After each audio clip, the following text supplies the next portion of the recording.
Allez, on attaque ensemble la correction de cet exercice sur l'élection de 2 délégués de classe. Donc regardez ce qu'on vous dit. On vous dit dans une classe de 32 élèves, on compte 19 garçons et 13 filles. On doit élire 2 délégués. Première question, quel est le nombre de choix possibles? Deuxième question, avec une contrainte, quel est le nombre de choix si on impose un garçon et une fille?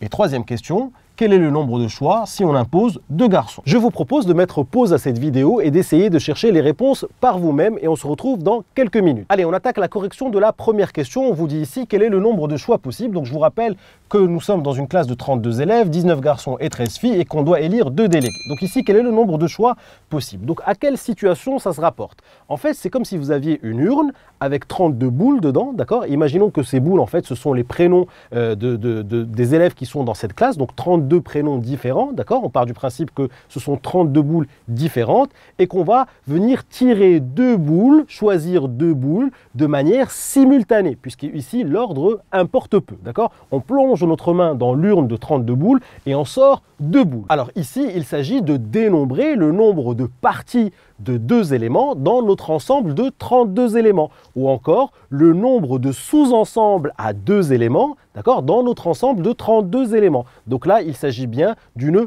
combinaison. Alors la réponse à cette question, on dit le nombre de choix possibles et, alors comment on écrit les combinaisons? On écrit ici 2 parmi 32. Rappelez-vous, on l'écrit comme ça, d'accord? Et rappelez-vous de la formule P parmi n, donc le nombre de combinaisons de P dans un ensemble de n éléments, c'est-à-dire le nombre de sous-ensembles, le nombre de parties de p éléments dans un ensemble de n éléments. Rappelez-vous de la formule, c'est n factoriel sur p factoriel, facteur de n moins p factoriel. Donc ici, 2 parmi 32, eh bien c'est simple, c'est 32 factoriel sur ici 2 factoriel, et puis ici 32 moins 2, c'est-à-dire 30 factoriel. Et comment on fait pour simplifier ça? Eh bien c'est facile. Pourquoi? Parce que 32 factoriel, vous savez que c'est 32 fois 31 fois 30 factoriel, et puis ici, hop, 2 factoriel fois 30 factoriel. Le 30 factoriel, vous pouvez ici le simplifier, boum, 30 factoriel, 2 factoriel, ici, ça fait 2 fois 1, donc 2 fois 1, ça fait 2, donc 2 factoriel, ça fait 2,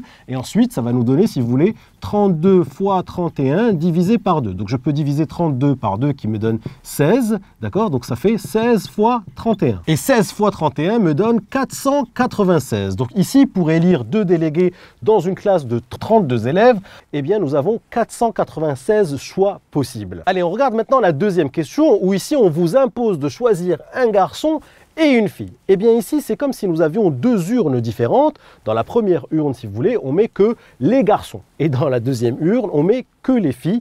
Et ici, ça va être un produit cartésien. Pourquoi un produit cartésien? Puisque je vais d'abord devoir choisir un garçon parmi les 19 garçons. Et ensuite, je vais devoir choisir une fille parmi les 13 filles. Donc c'est comme si j'avais une urne où il y avait 19 boules, c'est-à-dire 19 prénoms de garçons, et je dois en choisir un, d'accord? Je choisis d'abord un garçon, puis ensuite je choisis une fille, très bien. Et pour chacun des choix des garçons, d'accord, il y aura le nombre de choix de filles. Donc vous allez comprendre tout de suite. Donc pour le choix des garçons, c'est très simple. Eh bien c'est 1, d'accord, parmi 19. 1 parmi 19. Je dois choisir un élément, d'accord, dans un ensemble de 19 éléments. Combien y a-t-il de possibilités? Eh bien, rappelez-vous, je vous ai dit que 1 parmi n, quand on a fait le cours, eh bien 1 parmi n, ça nous donne toujours n, d'accord? Donc 1 parmi 19, ça me donne 19. Donc j'ai 19 possibilités de choisir un garçon. C'est assez intuitif à comprendre.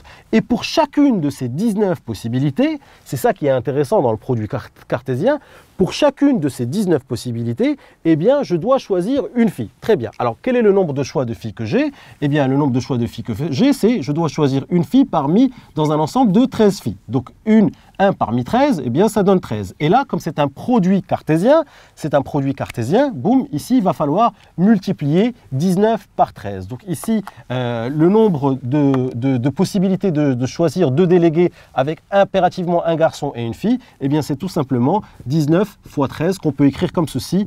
1 parmi 19 multiplié par 1 parmi 13, c'est-à-dire c'est un produit cartésien. Je dois choisir d'abord un élément dans l'ensemble des garçons, d'accord, et je dois choisir un élément dans l'ensemble des filles. Donc c'est 19 fois 13. Et 19 fois 13 me donne 247. Donc ici, j'ai 247 possibilités de choisir des délégués avec impérativement un garçon et une fille. Et là, la troisième question, eh bien, c'est très facile puisque maintenant vous avez compris le principe. Si on vous impose de choisir 2 garçons, d'accord, donc on impose de choisir 2 garçons, ce qui n'est pas très fair-play, j'avoue, mais si on vous demande de choisir 2 garçons, donc là, c'est comme si on vous demandait de tirer 2 éléments dans une urne dans laquelle il n'y a que 19 éléments. On ne considère pas ici les filles, donc 2 garçons, on choisit 2 garçons dans un ensemble de 19 garçons, donc en fait, c'est le nombre de sous-ensembles de 2 éléments dans un ensemble de 19 éléments. Donc c'est le nombre de parties à 2 éléments dans un ensemble de 19 éléments, c'est ce qu'on appelle une combinaison. Donc c'est 2 parmi 19, donc là vous pouvez le compter aussi. Ça fait ici, hop, 19 factoriel sur 2 factoriel,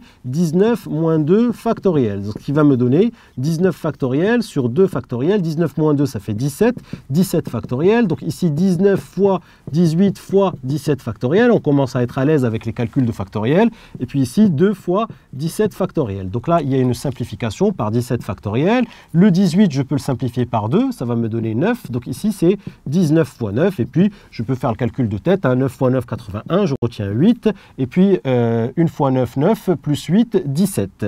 D'accord? Donc, ça me fait 171. Donc, j'ai 171 possibilités d'élire 2 délégués en imposant que ce soit 2 garçons. Voilà, c'est terminé pour cet exercice. Si tu as aimé cette vidéo, n'oublie pas de t'abonner à ma chaîne en cliquant sur le bouton en bas. Tu seras averti à chaque fois que je vais poster une nouvelle vidéo. Et surtout, n'oublie pas d'aller jeter un petit coup d'œil à mon site kifflesmaths.com. Je t'ai mis ici le lien à ta droite. Sur le site, je te propose plein d'autres ressources et te réserve évidemment des surprises. À tout de suite sur kifflesmaths.com.